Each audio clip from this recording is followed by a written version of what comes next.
app.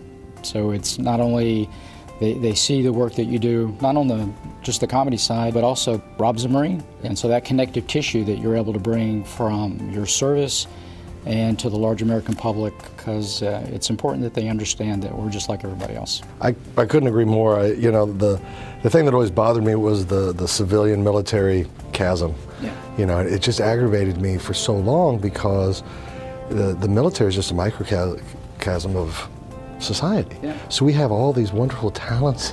They may be infantry, they may be artillery, they may be intelligence, they may whatever they do, but they've got lives, and they have personalities and they have skills outside of those things, just like everybody else. Yes. It's not like we come from different worlds. Yeah.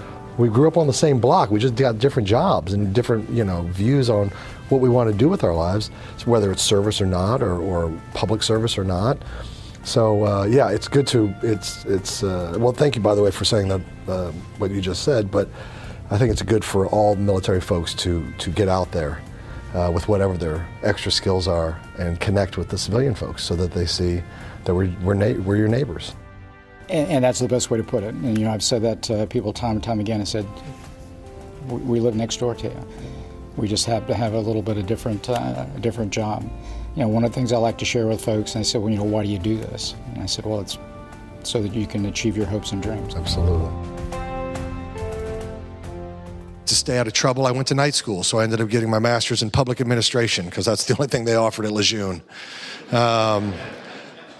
So if you need anybody to help you run a municipality, I'm your guy. Then I deployed to Liberia in the summer of '96 with the Special MAGTF. That was a very interesting experience. Got to do a lot of fun things, spent some time on ship and spent some time in the embassy there. Then I ended up in New York City. After a short break, we'll continue with Rob Riggle's journey from New York to Afghanistan to Hollywood. This is DIA Connections. Russia, China, Iran, North Korea, transnational terrorism. Do you know the threats? For more than 50 years, DIA officers have delivered defense intelligence expertise for our nation's leaders and warfighters.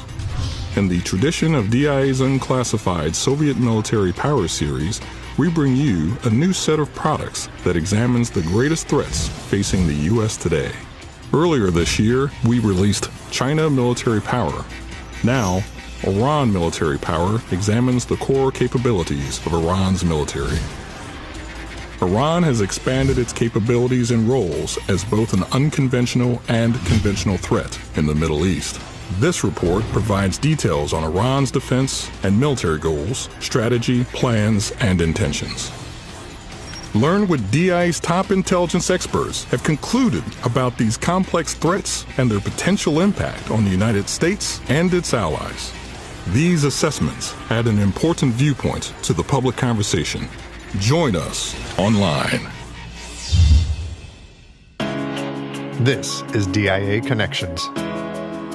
Rob Riggle was ready to take the comedy world by storm, but as often happens, the military had a different plan. So I'm off to New York City. Got an apartment, sight unseen. It was a 350 square foot studio apartment in New York. I think my wife has a closet that size now, but it literally 350 square feet. And that was it. I went to work in the public affairs office there in Manhattan. I did Marines from basically, 7 to 6 every day, and then would go do comedy at night, and just started pursuing the dream there. While I was there, I made the mistake of picking up the phone at 1700. Never pick up the phone at 1700.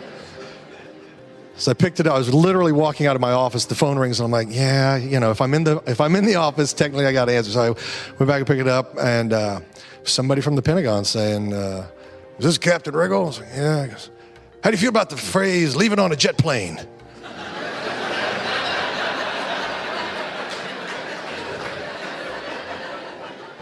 I don't know, sir. How do I feel about it? You feel good because you're leaving on a jet plane, Riggle. God. So I ended up going to Kosovo. So I did some time in Kosovo. Kosovo was a fascinating time. It was very wild west. There was a lot of stuff going on between the KLA, who had gone into the hills, and the Serb farmers that were left behind, who were now drinking daily and shooting at anything that moved. And the KLA thought we were their allies, so they came out of the woods and down from the hills with their guns, and we were trying to take their guns, and they thought we were friends, and we're not. And it was just a lot. It was a mess. And we got control of it, and it was an exciting time. So it was a really cool tour. By 2000, Riggle had left active duty and was still in Manhattan in 2001, when everything changed. What are those people going to do? All the elevators are blocked out. Right in the sides of the World Trade Center, 110 stories high. I joined reserves in Manhattan, and there was one reserve unit in Manhattan. 9/11 happens, and my reserve unit gets activated in Manhattan.